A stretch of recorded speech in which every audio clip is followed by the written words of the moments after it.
Several years ago, well-known Nephilim expert Steve Quayle broke a story about a giant that was killed in Afghanistan.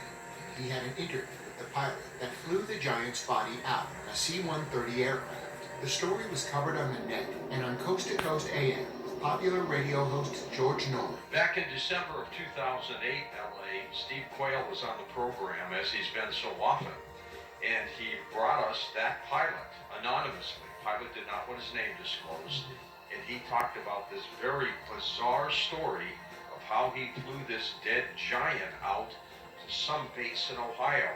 Describe exactly what you saw. Well, when we came up, basically came outside, we had a normal 463 pilot loaded down with what they told us was a giant. For LA, the Nephilim has been his life. He's done hundreds of radio and TV interviews over the years on the subject and received an honorary doctorate for his research. Researching and writing about it since 1988, Watchers 10 is the culmination of those years of research, exploration, interviews, and lab tests, proving these facts are real without the worldwide cover that has actively been concealing the truth. Watchers director Richard Shaw also has done a myriad of radio and TV interviews on topics ranging from the Torah codes to UFOs. On one of those interviews, he spoke with a caller who was in Special Forces in Afghanistan back in 2002. After the show, they talked for a long time, and it became clear that this was one of the men that actually shot and killed the giant. Then later, LA happened to meet another Special Forces soldier who could confirm these stories. Neither of these men wished to reveal their identity. We filmed them in remote locations because of their military backgrounds and the sensitive nature of what they're revealing, but both felt it was imperative to finally tell the truth.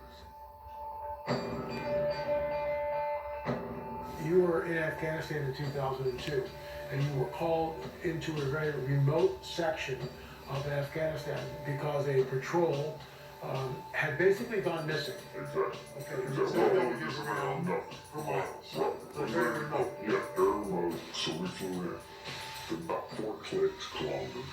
We're hiking through the same area where they were supposed to make one of their checkpoints, their routing. And before we left, there was all kinds of what happened with an ambush. That was even odd because at the point of the ambush, we called for maybe close air support, something, okay? There was no calls made, just off the break. So we're coming down a mountainside, and it was a nice path, goat path. As we bent around this corner, you could see this opening of the cave. There's a cave. As we're coming around, and then I see there's a lot of rocks, which is another oddity, and then bone matter. When I'm not close enough to identify what kind of bones, but I did see something I knew was a piece of our communication equipment. So instantly, we're thinking ambush, maybe animal, it could be anything.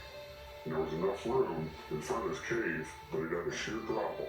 But there was enough room that we actually got into a decent dispersal in case of ambush. You see something coming out of the cave, and it's moving with a speed and agility that catches you off guard. Everybody. And he comes out.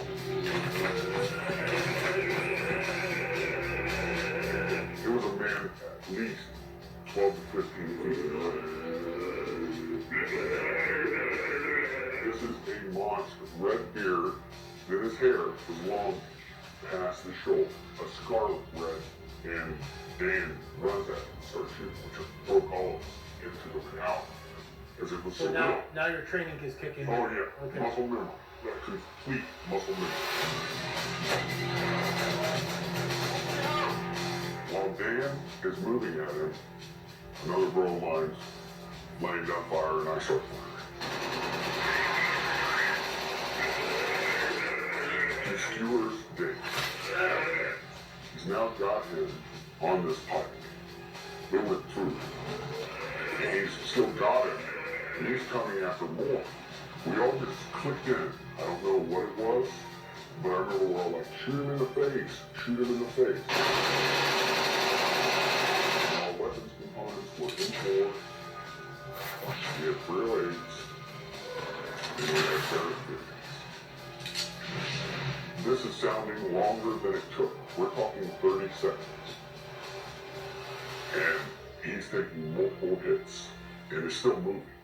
He talked about this giant being 1,100 pounds, anywhere from 10 to 15 feet long, and it was killed. It was apparently shot somewhere in a cave in Afghanistan, but before it was shot, it lunged at several of our troops, our soldiers. It may have even gorged somebody. It was just a bizarre story, and it just sounds like the Nephilim from the Bible, doesn't it? That's why we're so fascinated by this. Why? If people have a right to know about this stuff. I mean, if there are 15-footers or 18-footers roaming the planet, and our military has brought them down, I mean, we have a right as American citizens. I mean, this isn't classified military stuff. This is something that we need to know, and it points back to the biblical prophetic narrative. What are your thoughts on that? I think here's my personal opinion. My personal opinion is if it points that the Bible's accurate, they don't want it. If it goes against Darwinian evolution, it's not to be spoken of. So you're out in the boonies running around looking for high-value targets. Correct. And we're doing those operations, and as we're getting into firefights, we're getting into different scrimmages, you want to put it that way, we would come back to the base and we started hearing this rumor about a unit that killed this, what they started calling this really tall person. At first I didn't think anything of it, then come to find out that the person that they killed actually was 3 times the size of a man, had extra digits on their hand and digits on their feet, and had red hair, and a special unit had come in and wanted this target. Well, we'd heard that they had killed this thing inside a cave, or the mouth of a cave, and it was common knowledge among the military to hear this. And when you say common knowledge, what do you mean? I mean, how does that work? Years later, come to find out, when I had returned from Afghanistan and had met other military members that had not been in the operations with me, if you would bring up the giant of Kandahar, they knew about it. When you first hear it, you're thinking like, this has got to be a joke, this has got to be a hoax. And then after things go down a certain way, and you keep hearing it, you start to realize it's not a joke. They kept telling us to keep our weapons high, which means normally it's 2 to the chest, 1 to the head, but they kept telling us to put it towards a man's head and put it higher. So we would question, why do they want us to shoot higher than a man's head? That's bizarre. It is. Our contact said 2002 is when they shot this 15-footer or taller, and you're now in this, you know, in the service around 2005. This word has gotten out, and what I find interesting here too is that if you're going to create a hoax, I get that, but you got details: 6 fingers, red hair, double rows of teeth, 6 digits on the toes, and of course that brings it right back into what we hear about in the biblical prophetic narrative, specifically the Nephilim. Your thoughts? I agree. I will tell you that when I was doing my time in the service, and the stuff I saw, some of it I couldn't explain, like lights in the sky during firefights, like orbs, or lights looking the size of a softball, look that size looking up in the sky, making weird noises. And even going to Iraq myself and being near Hadifa Dam and seeing the prisoners underneath the dam, and the prisoners would scream, and there'd be this awful feeling underneath the dam, and later finding out in the Bible that angels locked underneath there, it talks about. And this Hadifa Dam is the Euphrates. It's Euphrates, There's an angel supposedly locked underneath the Euphrates, correct, which is released in the book of Revelation. correct.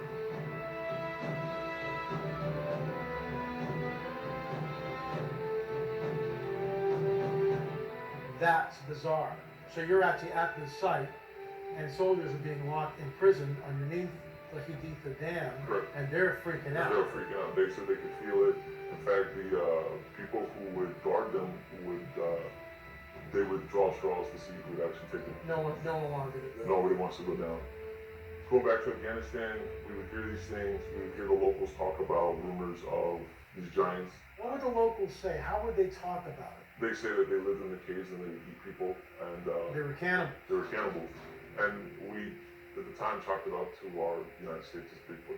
And we realized that every culture had some kind of folklore, but to actually all of a sudden hear that a military unit had killed something and you have to assume that the giant is not alone, that the giant is not the only being living on this planet. There's got to be a whole school of them somewhere.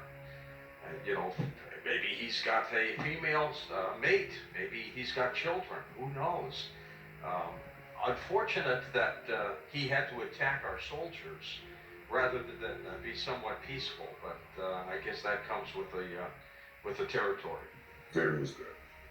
Okay. And why is a good man, probably one of the best men I know, now dead. Before I'd left, they were already starting what they call a 9-line, which is a medevac request. They're sending out a medevac request, then all of a sudden it's not coming. All of a sudden we had helicopters show up because, like I told you, it was a large precipice and a sheer drop. So the helicopter just came up from the drop. They had dropped netting, which is like cargo netting. It's like squares. We were told we had to bundle him up. And we did another bigger helicopter, but it's almost like a Jolly Green Giant used to look back in the day that could get, you know, through this area. Because the mountains, you gotta remember, Chinooks could only go in certain places because they had enough lift. And so we got him on there. The thing was too big, we couldn't move it. It smelled worse than a skunk. A corpse that's been around for a while. Really foul. Oh, it was like a combination because of the, how do you put that, the persistence of a skunk smell, but once the helicopter came in, dropped its little hook, and off he goes. The communication was sent out. We had a very large, possible human creature. There you are in the hills of Afghanistan. How many troop members are you with? We had 6 on my crew, and when we say go to Afghanistan, for us we did not fly into the wilderness. We had to go into a base. I guess this thing was transloaded out of the mountains by a C-47. When I could see that it did have the 6 fingers, I remember taking my foot up and placing it up next to its foot, and it was extremely large. We estimated it about 12 feet, give or take. What I can tell you is the weight of the thing. Basically, it was approximately 1,500 pounds what was getting on the aircraft. Now, if you take away the talent, weight, and all the rigging that we had to hold this thing down, we figured it around 1,100 pounds. Of course we're upset. That's a given. Okay. We lost a very good guy. But add to that, you're discussing something that even in our after action report, they're saying rewrite it. And we had to rewrite it the way we wanted. How many fingers? 6 fingers toes. and 6 toes. And the nails were weird because if you see somebody that ever has, I don't know what it's called, but Like a fungus on their nails, how they get pointy and they're like gnarly, that's what they look like. I'm going to show you the artifact. It's a bronze artifact. We had it tested. It's about almost 98% copper, pure copper, but it's bronze. Does this look familiar? I can confirm it's probably about a 10-foot pole connecting it, lashed, split pole, like I guess they would have done back in the old days. Was it about this long? Oh, easily. This was found in the wilds of Michigan. We have come to call it the Nephilim lance, and it's definitely not a sword. It's a pike, it's a lance. And what, you put a staff on this thing, good luck trying to wield it. And what's interesting is the weight of this lance ties into the biblical prophetic narrative. Talks about the weight of the spearhead was 300 shekels, talking about one of the giants, I think it was Ishbi-Benob. The giant spearhead was 300 shekels. When you convert that to pounds, that's 8.5 pounds. That's what this is.